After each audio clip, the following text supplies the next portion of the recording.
চারিদিক কি করেছে আমার ছেলে, তুলসী গাছে গোড়া থেকে এই যে মাটি তুলে নিয়েছে, এই গাছে গোড়া থেকে মাটি তুলে নিয়েছে, ওই গাছে গোড়া থেকে মাটি তুলে কি অবস্থা। আর এই দেখো চারিদিক পুরো ভর্তি করেছে। আমি ওপরে চাল নিতে এসেছিলাম হাঁড়ি বসানো, এই দেখো তারপরে দেখছি কি বানিয়েছে, ওই জন্য ফোনটা আবার নিয়ে এলাম। মানে খুব রেগে যাচ্ছিলাম, ভেবেছি ওপরে আমার খুব কাজ বাড়াচ্ছে, কিন্তু এই দেখো দেখা যাচ্ছে কিনা জানি না। এখন দেখছি ভালো লাগছে, বেশ সুন্দর একটা গণেশ বানিয়েছে। তো ওই জন্য দাঁড়াও ভালো করে দেখাচ্ছি, একটু আলোর দিকে আনতে হবে। ওই দেখো বলছে থালা নিয়ে আসি, থালায় বসাবে।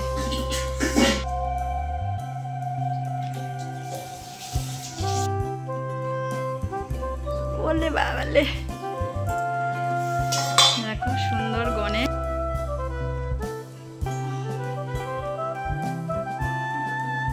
এই দেখো কে গণেশ বানিয়েছে। তো ভালো লাগলো বলে আমি আবার ফোনটা নিয়ে এলাম। দেখি ঘোরাও, ওয়াও দেখি। বলে বাবা গণপতি, ইঁদুরটা তো আরো সুন্দর হয়েছে, খুব সুন্দর হয়েছে। বকবো ভেবেছিলাম, তারপরে দেখে আমার নিজেরই এত ভালো লাগলো যে দেখো খুব সুন্দর হয়েছে। দেখি আমার দিকে তাকা, সত্যি ভালো হয়েছে বাবু। বাবা নৈহাটির বড় মা, ওরে বাবা রে সুন্দর হয়েছে। যা পিপিদের দেখিয়ে নিয়ে আয় যা।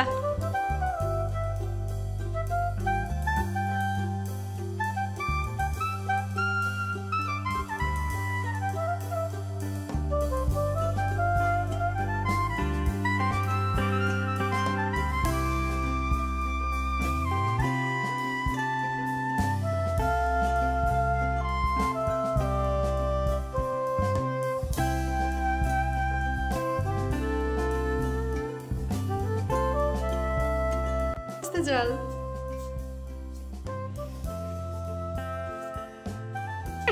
কি দেখাতে এনেছে দেখো, আমার নিজেরই আমি বলি ভিডিও করি। এই দেখো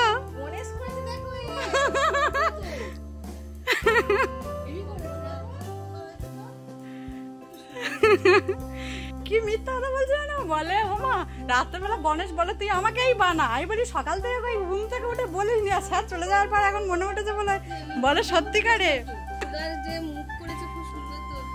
হ্যাঁ সত্যি গণেশটা ভালো লাগছে। দিয়ার দেখা ভালো করে দেখি একটা ছবি তুলি।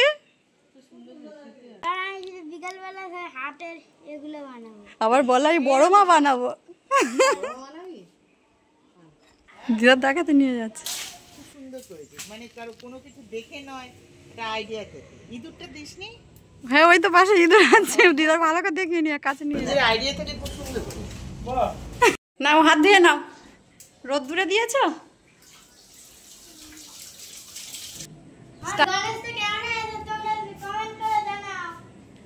এমনি থেকেই বলছি ভালোই হয়েছে, অন্ধকার লাগছে, এদিকেই ঠিক লাগবে।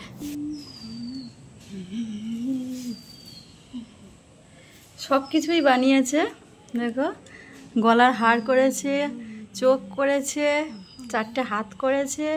ইঁদুরটা তো আমার খুব সুন্দর লেগেছে, ইঁদুরটা খুব ভালো হয়েছে। শুধু একটা জিনিস হয়নি, কি বলো তো, গণেশের একটা ধুতি হলে খুব ভালো হতো।